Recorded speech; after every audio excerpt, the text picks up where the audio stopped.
Zakonisht tema e shejtanit është një temë shumë e mitizuar, është një mit, një legjend, një diçka iluzionare, jo diçka praktike dhe prekshme dhe dukshme në jetën e përditshme. Ne është e vërtet shejtan nuk e shohim si krijesë, por gjithçka përtej kësaj shohim. Shohim problemet që ai sjell, shohim ndikimin e tij, shohim kurthat e tij, gjithçka shohim, apo. Prandaj është temë serioze.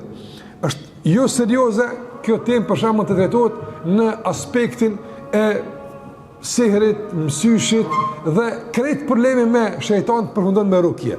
Një fryrje diku diçka, një gotë ujë që e pin fryrë dhe mori fund betejë me shejtanin. Kjo çështje është jo serioze.